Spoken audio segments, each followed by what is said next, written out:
Capítulo 10. A força do amor. A equipe já estava preparada. Alfredo parecia uma criança querendo ficar perto de Danúbio e Gabriel. Casimiro também não saía de perto dos líderes da missão, buscando beber os ensinamentos supremos que são proferidos a todo momento por entidades de luz. Saímos do posto de socorro. Estávamos de novo em caminhada, não voltávamos naquele lugar. Era necessário caminhar em marcha lenta para melhor auxiliar e para também proteger a todos. A temperatura, naquele momento, estava altíssima. Segundo Hermes, essa era a única forma de diferenciar o dia da noite, porque a escuridão era contínua. Saberíamos que seria dia, quando a temperatura estivesse alta, e quando fosse noite, seria muito frio. O cheiro de enxofre, aquela alta temperatura, os palavrões que não cessavam um minuto sequer, e além disso, os gritos de dor davam-me a impressão de estarmos literalmente no inferno descrito por Dante Alighieri. À frente da caravana, tínhamos dois irmãos que eram trabalhadores daquela região. Um deles era o irmão Frederico, aquele que recebeu Gabriel alegremente na chegada do grupo àquela região. Esses dois irmãos conduziam exóticos animais que comiam a névoa espessa, que a cada passo tornava-se mais impenetrável. Aquele clima de sofrimento doía-me na alma. Estava há muito pouco tempo naquele ambiente e já não via a hora de retornar ao império do amor universal. Ficamos tão pouco tempo lá, pensava. Imaginei aqueles irmãos que estavam aprisionados ali, alguns há muitos anos. Fiquei pensando até onde poderia ir a resistência daquelas criaturas. Hermes, captando meus pensamentos, disse-me: Imagine então aquelas pessoas que reclamam constantemente da vida, que dizem não suportar mais tanto sofrimento na vida e que terminam por suicidar-se. Acreditam que destruindo o maior presente que Deus lhes deu, a vida, poderão libertar-se de suas depressões. Imagine só, chegando no plano espiritual e tendo que vir habitar essas regiões, devido ao crime contra a própria vida. Compreendem tardiamente que viviam em paz e em felicidade, comparado com o que os espera nessas regiões infernais. À medida que ganhávamos terreno, eu examinava a triste e depressiva paisagem. Aquele vulcão deprimente ao fundo parecia ser o cartão postal do horror. Lembrava-me a casa do diabo, das lendas religiosas. Na verdade, não existem diabos, e sim irmãos desviados do caminho de Deus. Todos um dia retornarão à casa do Pai, como ovelhas desgarradas do aprisco do Senhor. Estávamos passando por extensa clareira quando Gabriel chamou a atenção de Casimiro. Venha comigo, Casimiro. O rapaz seguiu-o prontamente, e nós também. Gabriel agachou-se perto de um irmão completamente desfigurado e solicitou a aproximação do irmão Casimiro. Ao nos aproximarmos, tivemos todos um forte impacto. Aquele irmão fedia completamente. Era realmente insuportável o fedor que se desprendia do seu corpo. O cheiro fortíssimo de cigarro misturado com cachaça e suor amargo. Além disso, o seu corpo começava a ser dominado pelas feridas espirituais. A lepra que antes comentávamos. Indaguei a Hermes o porquê de tão poucas feridas, já que ele encontrava-se em estado tão lastimável. Hermes respondeu-me: Verás, Roger, que este irmão tem uma boa alma, mas é uma pena que tenha tanta fraqueza para os vícios. Resolvi aguardar os acontecimentos. Gabriel convocou o jovem Casimiro para auxiliar o irmão, como havia feito anteriormente com outro viciado. Mas Casimiro estava em estado de choque. A situação daquele irmão era repulsiva. Senti que Casimiro segurava-se para não vomitar devido ao mal-estar que o assaltava.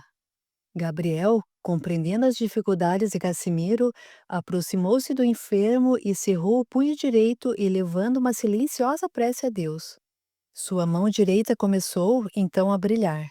Após a oração, o anjo aproximou o punho a mais ou menos 1 metro de distância do enfermo e abriu-o, irradiando uma grande energia em todo o corpo do enfermo.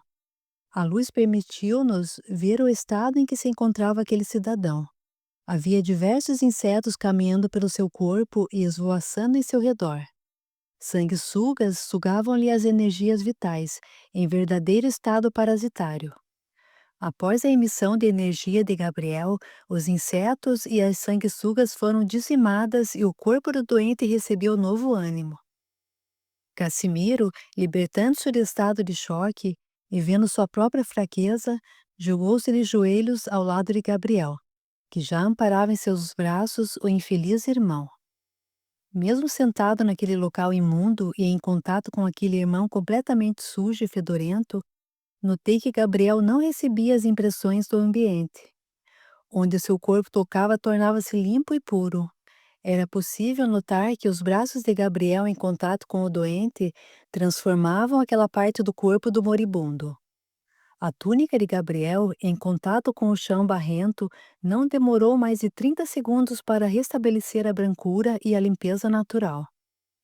A comitiva aguardava silenciosamente as atividades de Gabriel e Casimiro, que agora trabalhava rapidamente com passes reconfortantes no doente, que gemia de alívio pela luz que estava recebendo. Após os passes terapêuticos, Gabriel convidou Casimiro a analisar a tela mental do irmão para que pudesse, assim, melhor auxiliar. Hermes cutucou-me para fazer o mesmo. Aproximei-me com a mão no nariz, tentando anular o cheiro desagradável que emanava do corpo do irmão que estava sendo socorrido. Vimos então este mesmo senhor, que agora estava com os olhos arregalados, como se fosse vítima de estranho pavor, em sua bela casa antes de desencarnar. Um homem muito justo e honesto, com perfeita saúde e lucidez, nem parecia ser o mesmo que agora víamos em estado lastimável. Trabalhador honesto, que já se considerava realizado nas experiências da vida. Segundo as leis divinas, homem equilibrado e com grandes méritos. Sempre auxiliou aos que batiam à sua porta. Homem justo, seguia os ensinamentos cristãos com empenho e sinceridade no coração. Ofereceu sempre à família as melhores condições de educação, fonte primordial para um bom crescimento espiritual. Cavalcante não executava uma atitude sequer sem pensar nas consequências de seus atos. Respeitava os ensinamentos de Cristo que nos recomendam não fazermos aos outros o que não gostaríamos que nos fizessem. Mas, ao final do dia, ele chegava em casa e dirigia-se direto para o barzinho da sala, onde servia-se de 2 ou 3 copos de uísque, sempre acompanhado de uma série de cigarros, os quais fumava o dia inteiro. Quando recriminado pelos vícios, Cavalcante indignava-se narrando suas diversas atitudes cristãs e o amor e o respeito que dedicava à família. Dizia não entender o porquê daquela perseguição. Não sou viciado, apenas fumo uns cigarrinhos e no final do dia tomo meu uísque para relaxar do estresse do trabalho. Acredito que seja mais do que justo, dizia. Até que chegou o dia do retorno à pátria espiritual. Cavalcante, homem íntegro e digno, recebeu assistência espiritual amiga no momento do desenlace.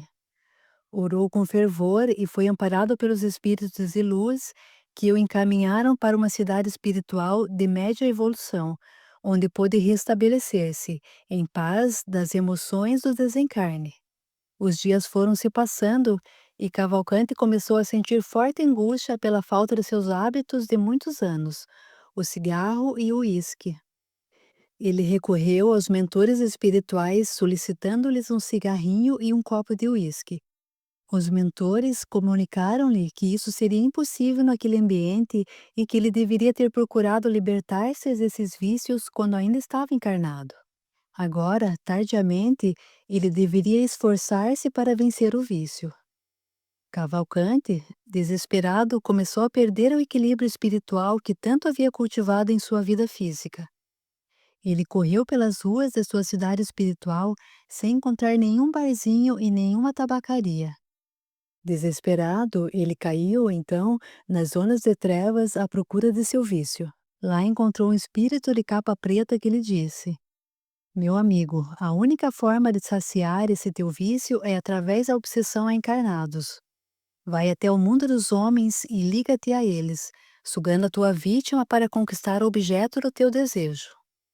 Nunca, disse Cavalcante, isso é um repugnante ato de vampirismo, jamais farei isso.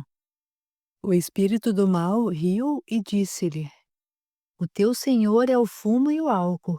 Quando teus senhores te chamarem, atenderás cegamente.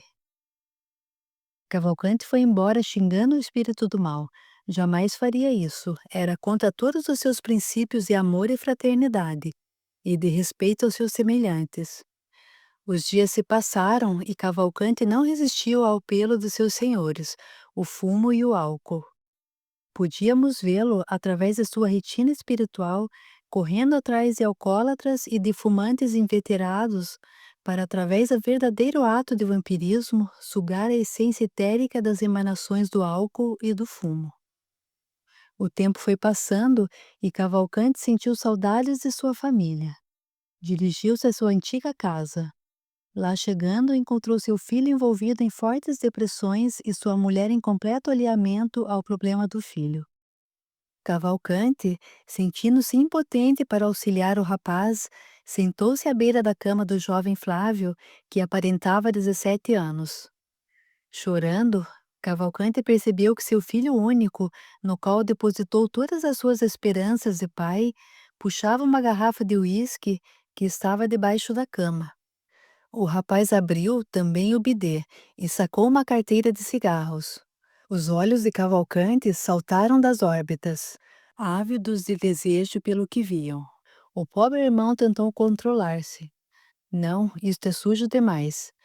Obsediar meu próprio filho para saciar esses horríveis vícios. Mas o senhor Fumo e o senhor Álcool venceriam mais uma vez. O pai desencarnado percebeu logo que havia uma perfeita afinidade com o filho. Bastava pensar em cigarros e o filho puxava um da carteira para saciar o vício. Cavalcante pensava em uísque e o rapaz saía desesperado à procura da bebida. O tempo foi passando e Cavalcante, cada vez mais alucinado, levava o filho às mais incríveis bebedeiras, colocando o rapaz por 2 vezes em estado de coma alcoólico. Vendo que seu filho estava mais uma vez em coma, devido às suas bebedeiras astrais, Cavalcante correu desesperado e caiu naquele mesmo lugar em que estávamos.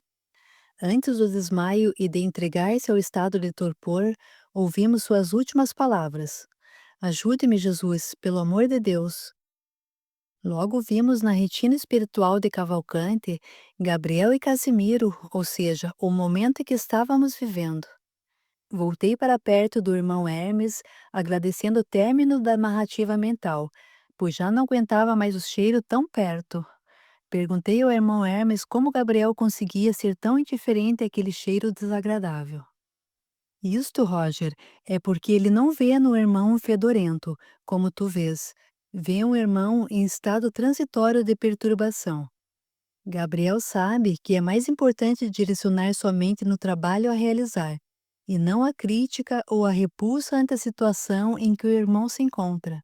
Viste também Cassimiro, que teve reação semelhante à tua, mas conscientizando-se rapidamente da tarefa a cumprir, jogou-se de joelhos ao chão para auxiliar, anulando os sentimentos egoístas que o envolviam. Hermes colocou a sua mão direita em meu ombro. Enquanto eu olhava para o chão barrento daquela cidade, triste pela minha própria atitude, que tipo de reação eu gostaria de receber se fosse eu que estivesse naquele estado, naquela lama suja? Gostaria que uma almofadinha como eu ficasse criticando e virando o nariz à minha presença? Não, não devemos fazer aquilo que não gostaríamos que nos fizessem. Não fique triste, Roger, disse-me Hermes. Tu não estás ainda preparado para essas situações de extrema renúncia e de grande amor ao gênero humano. Enquanto Hermes me consolava, Gabriel fazia uma prece fervorosa e ao mesmo tempo silenciosa. Em alguns segundos, surgiu entre nós uma distinta senhora, a mãe de Cavalcante, que já se encontrava no plano espiritual. Gabriel efetuou rápidos movimentos com as mãos sobre a região dos olhos de Cavalcante, e esse conseguiu ver a nobre senhora à sua frente. E gritou: Mãe, socorro, minha mãe, ajude-me pelo amor de Deus. Calma, disse a genitora. Calma, meu filho. Confiemos em Jesus que tudo terminará bem. Calma, mãe. Mãe, eu quase matei Flávio com esse meu estúpido vício. Arrastei-o de bar em bar para saciar esse meu hábito repulsivo. Hoje em dia não sou nem sombra do homem que fui. Acreditei que bastava a postura moral para encontrar o céu, mas não dei-me conta de que eu estava sendo aliciado por terríveis verdugos, o cigarro e a bebida. Auxilie-me, minha mãe, pelo amor que a senhora sempre dedicou a Jesus. Serena teu coração, meu filho, porque estou aqui exclusivamente para auxiliar-te, com o amparo deste anjo que te sustenta nos braços, mas não podes vê-lo. Graças à sua ilimitada boa vontade, foi-nos possível realizar essa entrevista, onde Jesus oferece a sua infinita misericórdia a nós pecadores. Aproveita, meu filho, e diz: sim, eu quero libertar-me desta vida doentia. Sim, eu quero reformar meu coração para viver com o Cristo. E nós te auxiliaremos, providenciando a tua entrada em uma clínica para recuperação de viciados, após o tratamento inicial que tu deverás realizar no hospital intermediário desses irmãos, que aqui auxiliam-me a recuperar-te. Mas ouve-me, só tu podes decidir isto, não podemos tomar essa decisão por ti. Sim, minha mãe, leve-me daqui, estou farto de tanto sofrimento. Quero trabalhar pela minha recuperação e, se possível for, quero ajudar meu filho a não seguir os mesmos caminhos que eu segui. A nobre senhora olhou para Gabriel com os olhos marejados de lágrimas, suplicando, em pensamento, para que Gabriel autorizasse o resgate de seu filho. Gabriel então projetou na mente de Cavalcante a imagem de uma carteira de cigarros e de um copo de bebida etílica. Rapidamente ele reagiu, pedindo que afastassem de perto dele aquelas drogas malditas, que quase mataram seu filho e que estavam destruindo sua vida. Gabriel então olhou nos olhos da senhora e fez um gesto com a cabeça, confirmando a autorização de resgate. A senhora ajoelhou-se e agradeceu a Jesus pela dádiva, e depois foi até o anjo que já entregava o fardo a um dos irmãos da equipe socorrista e ofertou-lhe um beijo no rosto em agradecimento. A nobre senhora então correu até o rapaz que carregava Cavalcante e disse-lhe: por favor, permita que eu o carregue até o hospital. Ao passar para as mãos da mãe, Cavalcante sentiu aquele carinho especial de mãe que desde a sua mais tenra infância não sentia. Um grande alívio invadiu sua alma. 2 membros da equipe acompanharam a senhora até o hospital intermediário, onde Cavalcante ficou internado por 2 meses, sendo após transferido para uma clínica de recuperação em uma cidade astral próxima à crosta. Gabriel, devemos condenar os vícios por todas essas desgraças? Perguntou Casimiro. Não, meu irmão, não devemos condenar os vícios, mas sim educar os homens. O mal só vive entre as criaturas porque existem aqueles que o sustentam. Se os homens abandonassem o consumo de cigarros e bebidas alcoólicas, essas indústrias certamente faliriam. Mas o homem é o principal responsável por sua própria infelicidade. O infeliz peregrino das reencarnações não se conscientiza de que deve transformar sua vida. Critica as religiões, alegando serem extremamente exageradas em seus conceitos de vida. Alguns ridicularizam as advertências dos instrutores espirituais, dizendo que o que eles ensinam é coisa para santos, e não para homens comuns. Mas ao chegarem ao mundo espiritual, arrependem-se amargamente de suas conclusões levianas e superficiais. Mas o irmão não acha que Deus deveria intervir, conscientizando mais diretamente os homens sobre os vícios? Deus já efetuou todos os avisos no decorrer desses séculos que se passaram. Se o homem não aceitou esses avisos, não é porque não foram bem claros, e sim por displicência daqueles que deveriam escutar. Aqueles que tiverem ouvidos para ouvir, que ouçam, e aqueles que tiverem olhos para ver, que vejam. Já nos dizia Jesus. Ademais, o mundo não parará de girar por causa dos rebeldes. O processo de evolução continuará. Deus não mudará seus planos porque alguns espíritos relapsos negam-se ao crescimento. As escrituras sagradas serão cumpridas. Em breve, os rebeldes serão expulsos de seus corpos físicos e levados para o planeta exílio. Enquanto isso, os espíritos à direita do Cristo descerão para reencarnar na Terra. Moradores das cidades e luz do plano espiritual povoarão este planeta, trazendo para o plano material o desenvolvimento e o progresso, que há muito já existe nos planos espirituais superiores. Enquanto Gabriel dava essas explicações, Danúbio orientava alguns trabalhadores espirituais, através da prece, para que amparassem o filho de Cavalcante na libertação das influências perniciosas efetuadas por seu pai.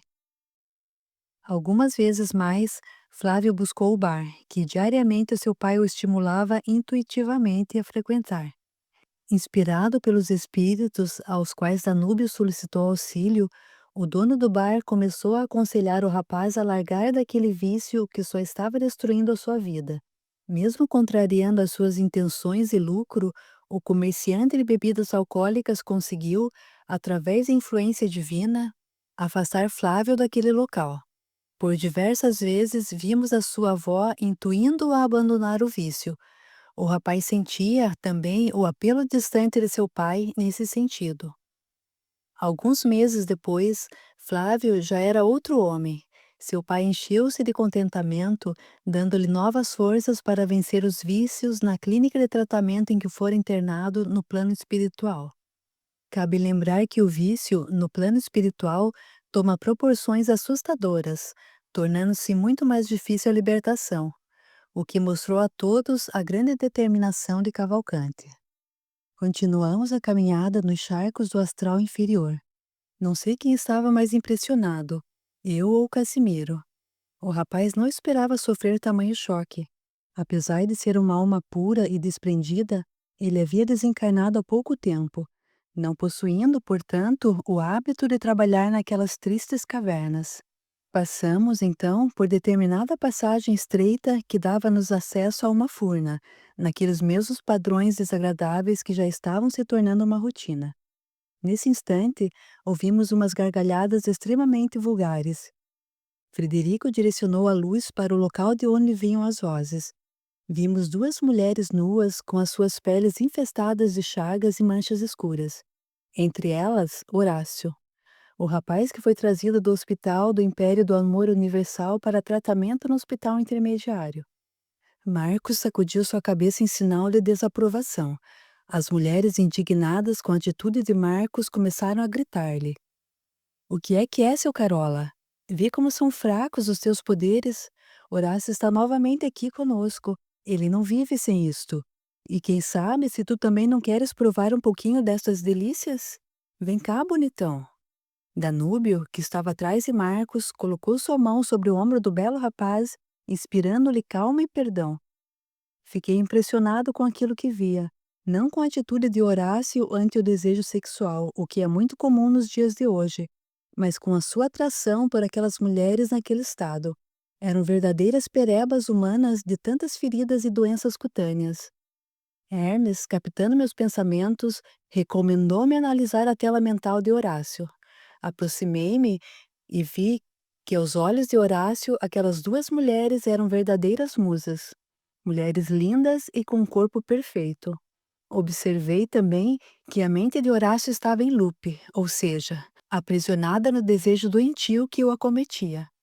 Na sua mente só existia o desejo sexual, era como se ele não fosse mais um ser racional, e sim um animal unicamente direcionado pelos instintos e por forças que o dominavam. Observei que algumas palavras que eram ditas durante a conversação ficavam gravadas em sua mente, e dentro de sua cabeça repetiam-se insistentemente como se fosse um gravador estragado. Notava-se que não havia assimilação alguma do que estava sendo conversado. Poderia ser dita qualquer coisa que ele não esboçaria nenhuma reação. Horácio estava completamente escravizado ao poder daquelas infelizes irmãs. Terminada a análise mental, através das suas saltadas pupilas, desviei meus olhos para o local onde Horácio colocava a boca. E enojei-me profundamente com os órgãos genitais daquelas criaturas. Infecção generalizada envolvia a região pubiana daquelas mulheres. Enquanto eu me afastava, enojado, observei que a comitiva dos amigos também já começava a se afastar. As duas mulheres, pegando Horácio pelos cabelos, gritavam: Vão embora, seus anjinhos do Paoco. Um dia vocês estarão aqui, como esse nosso brinquedinho. E sacudindo a cabeça de Horácio pelos cabelos, mostravam sua face enlouquecida pelo desejo sexual. Aquela cena chocou-me. Obviamente, as palavras daquelas infelizes irmãs não foram bem estas. O objetivo desta obra não é enriquecer o já repleto vocabulário de palavras de baixo calão entre os encarnados. Portanto, a pedido dos espíritos amigos, a maioria das manifestações dos espíritos trevosos foi trocada por palavras mais amenas, até mesmo para não ferir a sensibilidade do leitor, que busca nesta obra a luz do Cristo e não manifestações inferiores. Após a retirada, ouvimos apenas as sábias palavras de Danúbio.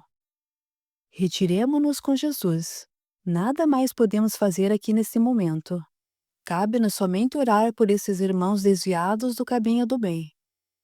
A comitiva prosseguia incansável, abençoando um aqui e outro ali. O alívio que envolvia os necessitados trouxe-me paz, depois das emoções que havíamos vivenciado. Passado alguns minutos de caminhada, adentramos um vasto vale onde espíritos eram torturados por irmãos cruéis que os acusavam dos erros do passado sem piedade. Entre eles estavam os irmãos Siqueira, Emílio e Jorge, ambos componentes da cruel falange de Dracos. A expressão facial dos dois era horrível. Causaria desconforto ao mais sereno dos homens. Ao aproximarmos-nos dos irmãos Siqueira, vimos Emílio dando fortes chicotadas em um dos seus comandados e gritando: Estás amolecendo, homem? Tu sabes que com essas criaturas não pode haver compaixão. Ou tu me obedeces, ou sentirás o couro do meu chicote. Frederico, que ia à frente do grupo, ao ver a cena, jogou-se ao chão para auxiliar o irmão, que era muito amigo seu. Cláudio, estás bem? Disse-lhe Frederico. Frederico, graças a Deus, ajude-me, por favor, preciso libertar-me do mal. Emílio Siqueira, compreendendo que estava perdendo o poder de influência sobre Cláudio, disse a Frederico: Ora, ora, o que vemos aqui? Mais uma vez o santinho do Pauoco quer vir auxiliar abnegadamente seus sofredores irmãos. Mudando o tom de voz da ironia para a indignação, o verdugo continuou: Quem pensas que és, seu ridículo seguidor do Cordeiro? Não vês que não tens condições de levantar essa bandeira? Tu queres, por acaso, que eu fale na frente de todos esses teus amigos sobre o teu passado tenebroso? O pobre irmão Frederico baixou a cabeça humilhado pelas verdades que já o faziam sofrer há algum tempo. Há pouco ele já havia confidenciado a Gabriel sua tristeza, fruto desses ataques morais impiedosos. Seus olhos pareciam torneiras abertas a derramar o líquido precioso que jorrava do seu magoado coração. Abatido e completamente sem forças, Frederico continuava a ouvir os ataques cada vez mais ferozes de Emílio. Nesse instante, aproximou-se também o outro Siqueira, Jorge, com um olhar debochado, apenas assistia à vitória de seu irmão sobre Frederico. Angustiava-me ver a neutralidade de todos ante aquela crueldade contra o pobre Frederico. Logo, pude perceber que Gabriel, através de um fenômeno telepático, intuía poderosamente Frederico, lembrando-lhe os poderes da oração. Gaguejando entre lágrimas, Frederico começou a balbuciar uma humilde prece, causando mais zombarias por parte dos irmãos Siqueira. Em meio à prece, reparei que Gabriel começava a dominar o organismo espiritual de Frederico, lembrando exatamente o fenômeno mediúnico muito comum nos centros espíritas entre encarnados e desencarnados. Após ligar-se completamente a certa distância, sem que os verdugos percebessem, Gabriel insuflou Frederico de coragem e ânimo, no que o irmão levantou-se sereno e calmo, dizendo: Tens razão, meu irmão. Meu passado é negro e infeliz. Eu reconheço as minhas fraquezas, mas também reconheço em Deus um Pai amoroso e que possui a grandeza de perdoar seus filhos que erraram nas estradas do progresso espiritual. Se todos aqueles que erraram, uma vez que seja, em suas infinitas vidas, fossem afastados do direito de lutar pela sua felicidade espiritual nos reinos superiores, hoje, provavelmente, não existiriam anjos no mundo, porque todos nós cometemos erros na busca pelo conhecimento. Ninguém nasce sábio, precisamos, sim, tornarmos-nos sábios através das diversas experiências da vida. Hoje eu reconheço o absurdo de meus atos e rogo sinceramente em todos os dias desta minha nova vida para que Deus e Jesus me perdoem os atos e me iluminem o caminho. Em troca, Emílio e Jorge, comprometo-me a trabalhar em nome deles, como estou fazendo agora. E digo-lhes mais: hoje irei levar Cláudio comigo. A nova reação de Frederico, auxiliado por Gabriel, desconcertou os verdugos que demoraram alguns minutos para voltarem aos palavrões e acusações infundadas. Frederico, agora, mantinha-se sereno e feliz. Suas lágrimas já não eram mais de dor, e sim de alegria. Gabriel, percebendo que era a hora do cheque-mate, tomou a palavra para si. Irmãos, não percamos tempo com discussões estéreis. Estamos aqui com o coração cheio de amor e compreensão, convidando-os para que venham conosco para seguir o caminho do Cristo. Realmente, levaremos o irmão Cláudio, que já não tem mais afinidade com o mal, e estendemos este convite aos dois irmãos. Mais uma vez, as palavras de revolta por parte dos irmãos Siqueira, o que Gabriel respondeu: Irmãos, imaginem o que Miriam sentiria se presenciasse esta infeliz atitude de vocês. Acordem ao chamamento. Esta adorável menina sonha todos os dias com o momento em que poderá abraçar o pai e o tio escravizados pelo mal. Compreendi então o interesse de Miriam sobre esse caso. Havia um laço familiar entre ela e os infelizes verdugos. Mas onde estava Miriam? Olhei ao redor e vi a doce menina ao lado de Étel, mas invisível aos olhos de seus parentes queridos. Notei, então, que ela estava com o corpo espiritual transparente em relação aos outros. Hermes explicou-me dizendo que, ao descer para as zonas de trevas, todos haviam materializado seus corpos para serem percebidos por espíritos de ordem inferior. Da mesma forma que alguns espíritos se materializam entre os encarnados para comprovar a imortalidade da alma. Após as palavras de Gabriel, os dois irmãos ficaram apreensivos e envergonhados. Buscavam com o olhar a parente querida que tantas vezes emitiu pensamentos de paz e amor àquelas almas torturadas. A gratidão que tinham por ela, sem reconhecer abertamente, era tão grande que só em pensar que ela estava presenciando aquela cena deprimente, sentiram-se humilhados e envergonhados. Não, tu estás blefando. Minha santinha não desceria jamais a este lugar horrível. Por que ela viria até este lugar asqueroso? O caráter angelical de minha filha merece os reinos de luz e não esse pestilento lugar, disse Emílio Siqueira com um tom de voz entre a serenidade e o desespero. Meu pai, Miriam falava a todos sem se fazer visível. Eu venho quase todos os dias a este horrível lugar para afagar o teu coração e do tio Jorge. Há muitos anos busco, com o auxílio de Jesus, transformar os dois para este momento. Aqueles momentos de paz que vives, meu pai, quando te entregas à meditação na colina sul desta cidade, é o momento em que acaricio o teu coração, tentando lembrá-lo dos caminhos do bem. Emília estava de olhos fechados, tentando conter as lágrimas que corriam alucinadamente de seus olhos. Ele balbuciava algumas palavras, tentando desculpar-se, mas a iluminada Miriam continuava com a palavra amiga e abençoada. Naquele instante, Miriam começou a materializar-se diante de todos. Envolvida em maravilhosa luz, surgiu entre todos com a linda túnica branca com cordel azul que todos no Império do Amor Universal costumam usar.